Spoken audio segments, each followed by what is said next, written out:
Hi there, everyone, and welcome to The Daily Gardener, and thank you for listening. I'm your host, Jennifer Ebling. It's January 28th.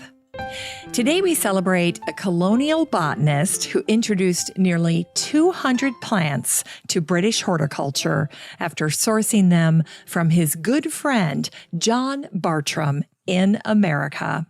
We'll also learn about the man who mastered growing the poinsettia and established it as the official plant of Christmas. We'll hear some wonderful thoughts from one of my favorite writers, and we grow that garden library today with a book about styling your home with botanicals, making your own little horticultural haven.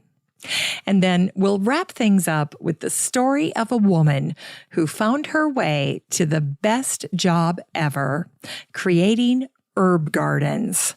Sounds fantastic. Now, before we get to all of that, I just want to take a second to invite you to help me with my goal of getting more reviews for the Daily Gardener podcast over at Podchaser.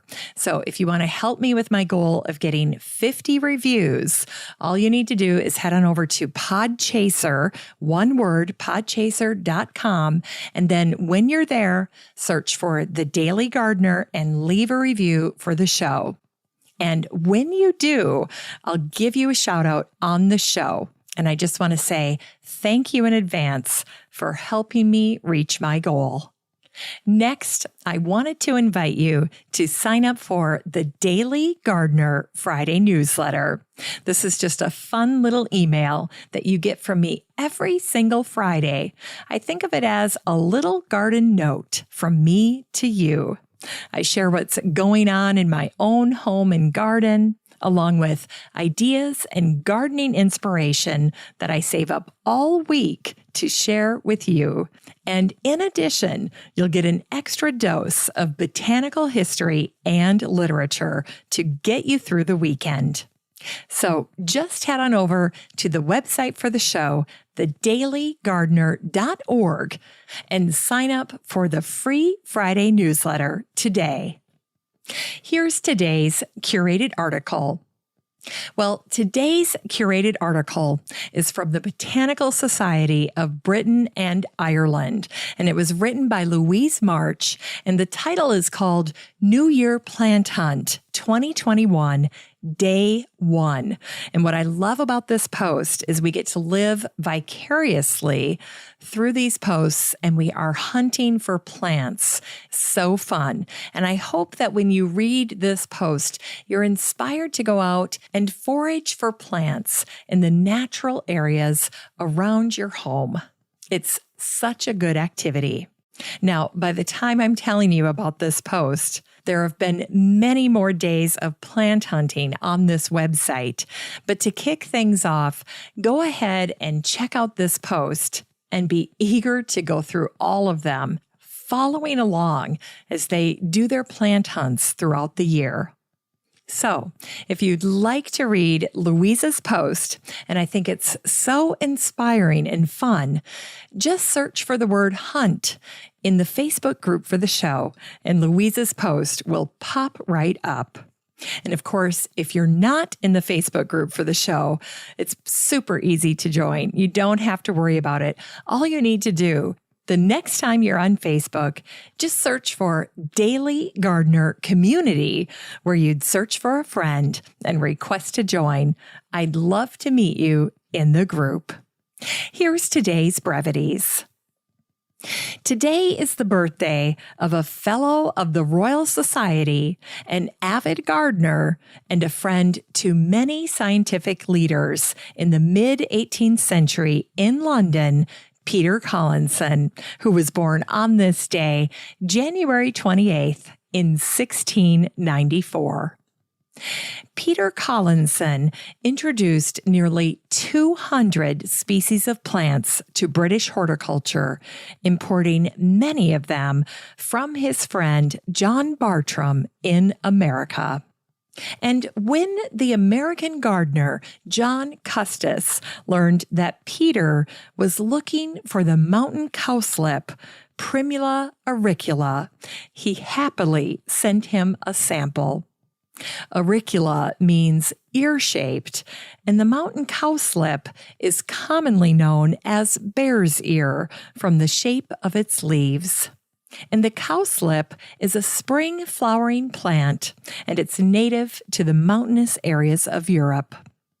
Now, Custis also sent Peter a Virginia bluebell, or Virginia cowslip, Mertensia virginica. This plant is another spring beauty that can be found in woodlands. And I have to say that the blue of a Virginia bluebell is so striking, and it's an old-fashioned favorite for many gardeners. The Virginia bluebell is known as lungwort or oysterwort, and it got that rather unattractive common name because people believed that it had medicinal properties for treating lung disorders, and also the leaves taste like oysters. And Virginia bluebells bloom right alongside daffodils, so you end up with a beautiful yellow and blue combination together in the garden, something highly coveted and gorgeous. Now, Peter was not the only gardener in search of Virginia bluebells. Thomas Jefferson grew them at Monticello, and he loved them so much that they were often referred to as Jefferson's blue funnel flowers. So the next time you see lungwort, you can impress your garden friends by calling them Jefferson's blue funnel flowers. And as for Peter, he once wrote, "Forget not me and my garden." Well, given Peter's influence on English gardens, he would be pleased to know that after all these years, he has not been forgotten. In 2010, the author Andrea Wolf wrote about Peter in her book, The Brother Gardeners, A Generation of Gentlemen Naturalists and the Birth of an Obsession. And it is a fantastic book.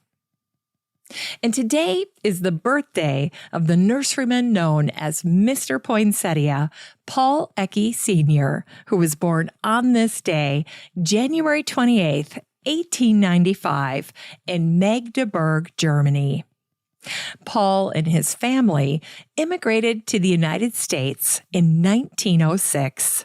And when Paul took over his father's nursery business, located on Sunset Boulevard in Hollywood in the early 1920s, the poinsettia, or Euphorbia pulcherrima, was a fragile, outdoor, wild plant, and Paul fell in love with it immediately. He felt that the poinsettia was the perfect fit for the holiday season because the bloom occurred naturally during that time of year. By 1924, Paul was forced out of Hollywood due to the movie business, and that's when he brought his family and the nursery to San Diego County. Paul and his wife, Magdalena, had 4 children, and they purchased 40 acres of land in Encinitas. It was here that Paul would turn his passion for poinsettias into a powerhouse. And at one point, Paul's nursery controlled 90% of the poinsettia market in the United States. At first, Paul raised poinsettias in the fields on the ranch. Each spring, the plants were harvested and then loaded onto 2 railroad cars and sent to greenhouse growers all along the East Coast. When Paul wasn't growing poinsettias, he was talking poinsettias, and he started calling poinsettias the Christmas flower. Paul was endlessly marketing poinsettias and praising their attributes as a harbinger of Christmas. Now, initially, Paul worked to decrease the growing time of the poinsettia. And by getting the time to bloom down from 18 months to just 8 months, Paul made it possible for the poinsettia to be grown indoors. After figuring out how to propagate the plant through cuttings, Paul was soon able to ship poinsettias around the world by plane. In the 1960s, Paul's son, Paul Jr., took over the business, and he cleverly sent poinsettias to all the major television shows. When the holiday programs aired, there were the poinsettias in all their glory, decorating the sets and stages of all the major programs. And when Paul Jr. learned that women's magazines did their photo shoots for the holidays over the summer, he began growing a poinsettia crop that peaked in July. Magazines like Women's Day and Sunset were thrilled to feature the poinsettia in their Christmas magazines, alongside Christmas trees and mistletoe. This venture was regarded as the Ecke family's most significant marketing success and made the poinsettia synonymous with Christmas. Today, gardeners are fascinated to learn that the Ecke family distinguished themselves as a superior grower of poinsettias by using a secret technique to keep their plants compact and hardy. And their solution was simple.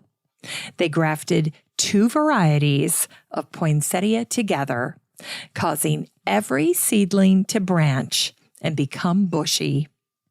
Competitor poinsettias were leggy and prone to falling open, but not so with the Ecke poinsettia. By the 1990s, the Ecke growing secret was out of the bag, and competitors began grafting poinsettias together to compete with the Ecke family. And today, believe it or not, the Ecke family doesn't grow a single poinsettia on their farm in San Diego County. Finally, one of Paul's poinsettia pet peeves is the commonly held belief that poinsettias are poisonous. And over the years, sometimes that fear would prevent a pet owner or a young mother from buying a poinsettia. And Paul Ecke recognized the threat posed by this false belief. And so he fought to reveal the truth one interview at a time. It turns out that a 50-pound child would have to eat roughly 500 poinsettia leaves before they would even begin to have a stomach ache. Furthermore, the plant is not dangerous to pets. And here's where things get crazy. Paul would regularly eat poinsettia leaves on camera during interviews over the holiday season to prove this point. When the Ecke nursery sold in 2012, it still controlled over half the poinsettia market in the world. During the holiday season, roughly 75 million poinsettia plants are sold, most to women over 40. In Unearthed Words, today's words are for the entry for January 28th from China Bale's Book of Days by the author Susan Wittig Elbert. The daisy's genus name, Bellis, meaning martial or warlike, refers to its use by Roman doctors as a common treatment for battlefield wounds. John Gerard, the 16th century herbalist and author of the first important herbal written in English, wrote, "The leaves of the daisy, stamped, take away bruises and swellings." In old time, it was called bruisewort. But daisies weren't just popular medicine. They were also popular for making prophecies. You've certainly learned the most famous one, he loves me not. The last petal decides the question, but its unreliability is unfortunately notorious. You can, however, tell the seasons by the coming of daisies. It's spring in English Midlands, people say, when you can put your foot on 9 daisies. But be careful. Dreaming of daisies in spring or summer brings good luck. But if you dream of them in the fall or winter, bad luck is on the way. It's time to grow that garden library with today's book, Botanical Style by Selena Lake. This book came out in 2016, and the subtitle is Inspirational Decorating with Nature, Plants, and Florals. In this book, stylist Selena Lake shares how to tap in to the current trend for bringing nature, plants, and florals into the heart of your home. Selena reviews the ingredients she uses to achieve her signature look: antique botanical prints and artworks, flower stalls, potting sheds, and houseplants. Then she shares how these items can be used to transform your home into a botanical paradise. Next, Selena shares 5 aspects of her botanical styling, from vintage and boho botanicals to natural botanicals and tropical specimens. This book is 160 pages of Selena's innovative style tips for working with botanicals to create a modern garden ambience in your home. You can get a copy of Botanical Style by Selena Lake and support the show using the Amazon link in today's show notes for around $4. And whether you read your garden books in the bathtub or out in the hammock, you don't need to worry about getting a used, lovely copy of this book. It's a steal. Finally, here's something sweet to revive the little botanic spark in your heart. It was on this day, January 28th, in 1983, that the Charlotte News shared an article by Edie Lowe called Herb Garden, Just Like Artwork. Here's an excerpt. To Deborah Zimmerman, designing an herb garden is like painting a picture or composing a song. Deborah said, "You have to orchestrate a harmonious blend of textures and colors and heights. When designing a garden, my canvas is the ground. My picture is of the finished garden, and my song is the finished garden." Deborah's latest design is a formal Elizabethan herb garden in the backyard of the restored Blair Bowden House on Poplar Street. Deborah became interested in herbs and spices about 12 years ago.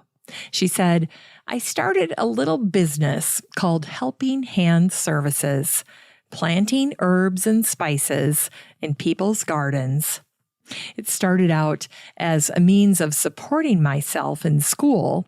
It grew so quickly, and I enjoyed it so much. And I found myself feeling, here I'm being creative. I'm spreading beauty in yards, working with plants and soil, which I love, and I'm getting paid to learn and create." Now, Deborah is continually studying herbs and spices, and she's particularly fond of designing gardens like those from the Elizabethan era in the 16th and 17th centuries. She said, "There's not much difference in the Elizabethan gardens of the 18th century and Victorian gardens. The main difference is the type of herbs they favored in their gardens. The Elizabethan gardens were more apt to have highly scented plants because of the period's sanitation problems. They would pick herbs and spread them on the walks and floors. And as company came and walked on the herbs, they'd be crushed, releasing the scent. Herbs were the air fresheners of the day. Because people seldom bathed, scented herbs and spices were also worn around the neck. Now, the Victorian era was more sophisticated. Baths became popular, and perfumes and scented water made from herbs and spices were used. And Deborah said Victorian people loved rose water. The damask rose was the popular flower then, and it's the most highly scented rose there is. Deborah's 4th Ward garden, covering a 10 by 10 foot space, is fashioned with circles and diamonds inside a square. And each of the 4 points of the square is finished in a fleur-de-lis pattern.